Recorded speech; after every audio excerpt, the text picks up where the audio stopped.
پھر میں ان سے پوچھتا ہوں کہ جب آپ کو مینڈیٹ ہی نہیں ملا, آپ 17 سیٹوں والے ہیں, آپ کو عوام نے منتخب ہی نہیں کیا, عوام تو عوام کی ایسپیریشن کے مطابق کام ہی نہیں کر رہے, تو پتہ نہیں کس بنیاد پہ آپ یہاں بیٹھے ہیں, پتہ نہیں آپ کو شرم بھی آتی ہے کہ نہیں آتی. پھر اس کے بعد دوسری جو بات ہے, آپ نے کہا تھا جی کہ یہ ملک پاکستان جو 3 ستون پہ کھڑا ہے, اس میں سب سے جو بڑا ستون ہے وہ میں سمجھتا ہوں کہ جمہوریت ہے. جمہوریت میں آپ نے دیکھ لیا کہ انٹرنیشنل لیول پہ جو کل پرسوں جو خبر شائع ہو کہ پاکستان جو ہے کہ وسٹ کنٹریز میں چلا گیا ہے جی. آپ کی ہیومن رائٹس میں جو انٹرنیشنل آپ کے بارے میں رپورٹ آئی ہے, آپ اس میں وسٹ میں چلے گئے ہیں.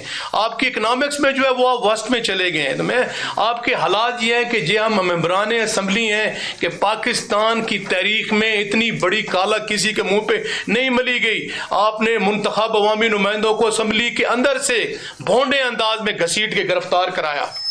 آپ کے حالات یہ ہیں کہ آپ نے عدلیہ کا گلا گھونٹا 26ویں آئینوی ترمیم کے ذریعے, اور ایگزیکٹو نے اپنے ججز جو ہیں وہ بھر دیے ہیں. آپ نے پیکا ایکٹ لگا کے جو آزادی اظہار رائے کا گلا گھونٹا. آپ نے ایک پرامن پاکستانی شہریوں پہ جن کے ہاتھ میں کچھ بھی نہیں تھا, اور پرامن لوگ ایک پرامن احتجاج کے لیے آئے, آپ نے ان کو سر عام گولیاں ماری اور 16-14 بندوں کو آپ نے شہید کر دیا. مجھے افسوس ہوتا ہے آپ کس بنیاد پہ آپ جو اپنی کارکردگی کا شوشہ مچا رہے ہیں. مجھے افسوس ہو رہا ہے ان لوگوں پہ کہ پتہ نہیں یہ کس بنیاد پہ بات کرتے ہیں. پچھلے 40 سال سے آپ مسلم لیگ نون والے برسر اقتدار ہیں. میں پنجاب کی بات کر رہا ہوں اور پاکستان کی بات کر رہا ہوں. 80 کے بعد جب سے مرچلہ لگا 77 کے بعد, اس کے بعد مسلم لیگ نون جو ہے 80% وہاں مرد ہے, اس کا اقتدار رہا ہے. میں پوچھتا ہوں کہ عام پاکستانی سی ریڑی والا, کسان, چھاپڑی فروش, ایک نوجوان, اس کا کیا مستقبل تبدیل ہوا ہے. مجھے یہ بھی ساتھ کہتے افسوس ہو رہا ہے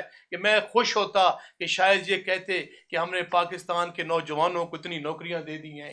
میں ان سے یہ خوش ہوتا کہ وہ یہ کہتے کہ یہ جن کے یہ حالات, یہ کہتے کہ پر انکم کیپٹا جو ہے پاکستان کی عوام کا معیار زندگی بلند ہو گیا ہے, ہم نے کر دیا ہے. میں یہ خوش یہ ہوتا کہ ہم نے مہنگائی ختم کر دی. مہنگائی بھائی جان, پیٹرولیم کی پرائسز کہاں پہ ہے؟ اب کس کو دھوکہ دے رہے ہیں؟ کس سے آپ یہ جھوٹی جو آپ بنا کے لاتے ہیں؟ آپ میرے ساتھ جائیں, ہم بیٹھے ہیں, ہمارے ساتھ بازاروں میں جائیں, پیٹرولیم کی کیا پرائسز ہیں. آپ جائیں, آپ گراسری کی کیا قیمت ہے, چینی کی کیا قیمت ہے, فروٹس کی کیا قیمت ہے, آپ گیس کی کیا قیمت ہے. بجلی, لوگ جو ہیں وہ بیچارے خودکشیاں کرنے میں مجبور ہو گئے ہیں. Salaried class, lower middle class, وہ تباہ و برباد ہو گئی ہے. اور یہ کہہ رہے ہیں جی کہ ہم نے ایک سال میں بڑی خدمات سر انجام دی ہیں. وہ خدمات سر انجام دی ہیں کہ آپ نے پاکستان کی خودداری کو, پاکستان کی غیرت کو اور پاکستان کی ساورنٹی کو ایٹ سٹیک لگا کے اپنے پلج کے سسٹم پہ آپ چلا رہے ہیں جی. تو یہ باتیں. دوسرا جو زراعت, جو آنریبل جنرل سیکرٹری صاحب نے کہا ہے کہ زراعت کا جو نے بیڑا غرق کر دیا ہے. پاکستان کی جو موسٹلی جو 60% پاپولیشن ہے وہ دیہات میں رہتی ہے. دیہات میں تو کوئی حالات نہیں ہے جی کہ وہ آپ کے جو 60% لوگ ہیں, آپ نے گندم جو ہے ان سے پرچیز نہیں کی. وہ گندم جو ہے آپ نے کہاں سے پرچیز کی ہے؟ آپ نے باہر سے پرچیز کی ہے جس میں کیڑے ملے ہوئے تھے. اور پاکستان کا آپ نے بہت کثیر سرمایہ جو ہے وہ ضائع کیا. وہ ہم کس سے پوچھیں؟ اس کا جواب کون دے گا؟ اب اس کے بعد اب حالات یہ ہیں جی کہ گندم جو ہے وہ بالکل, عمر ایوب خان صاحب نے رائٹلی یہ پوائنٹ آؤٹ کیا ہے کہ وہاں پہ گندم کے بڑے برے حالات ہیں. گندم کی فصل نہیں آئے گی. جہاں تک ہماری شنید میں ہے کہ $1 بلین کی گندم جو ہے یہ امپورٹ کر رہے ہیں. اور اسی طرح جو ہے وہ باقی جو سبزیوں کی جو ہے وہ کوئی وہاں پہ نہیں ہو رہے. چنا جس علاقے سے میں بلانگ کرتا ہوں جی, وہ تھل کا جو علاقہ ہے, جو 80% جو پاکستان کی آرمی کو اور پاکستان کو جو چنا سپلائی ہوتا ہے, وہاں چونکہ بارشیں نہیں ہوئی تو وہاں بڑی بری حالات ہے. اب گنے کی میں آپ کو مثال دوں, 400 روپے من جو ہے کاشتکار بیچارہ رول جاتا ہے. وہ گنا بیچنے کے لیے جب مل میں جاتا ہے تو اس کو 400 روپے من ملتا ہے. اگر اس کی بجائے اگر وہ گڑ بنائے وہی من کا تو وہ 2600 روپیہ کما سکتا ہے. لیکن اس حکومت نے مل اونرز کے ساتھ مل کے جو ہے دفعہ 146 لگا کے وہ کاشتکاروں کو جو ہے وہ گڑ نہیں بنانے دیتے. میں آج سوال کرتا ہوں آپ سے کہ یہ کہتے ہیں کہ پاکستان کو انہوں نے سونے خواب دکھائے ہیں, پاکستان کے حالات یہ ہو گئے ہیں. آپ کے انٹرنیشنل لیول پہ آپ کے خلاف کیا بول رہے ہیں؟ آپ کے ہیومن رائٹس کی ویلیشن جاری ہیں. آپ لوگوں کو قتل و غارت کر رہے ہیں, لوگوں کو گولیاں مار رہے ہیں. پنجاب کی سچویشن یہ ہے کہ آئین پاکستان کے تحت یہ ریاست جو ہے وہ ماں ہے. آپ کی عزت کی، آپ کی جان کی، آپ کی مال کی وہ محافظ ہے۔ میں سوال کرتا ہوں کہ آج امن و امان کے کیا حالات ہیں؟ معیشت کیسے مضبوط ہوگی جب استحکام نہیں ہے سیاسی طور پہ، جب امن و امان نہیں ہے، جب ملک کو آپ آئین پاکستان اور قانون کے مطابق نہیں چلا رہے تو کہاں ہوگی؟ میں سمجھتا ہوں، مجھے یہ کہنے دیجئے کہ ان کے پاس عوام کا کوئی مینڈیٹ نہیں ہے، ان کا کوئی مینیفیسٹو نہیں ہے، کوئی ان کا ایجنڈا نہیں ہے، ان کا کوئی عوام کا درد نہیں ہے، یہ عوام کا درد نہیں رکھتے۔ اگر ان کا عوام کا درد رکھتے تو یہ جو صفاقانہ ان کی پالیسیاں ہیں یہ عوام کے ساتھ نہ ہوتی۔ بہت شکریہ جی۔ بہت شکریہ مفتی خیل صاحب۔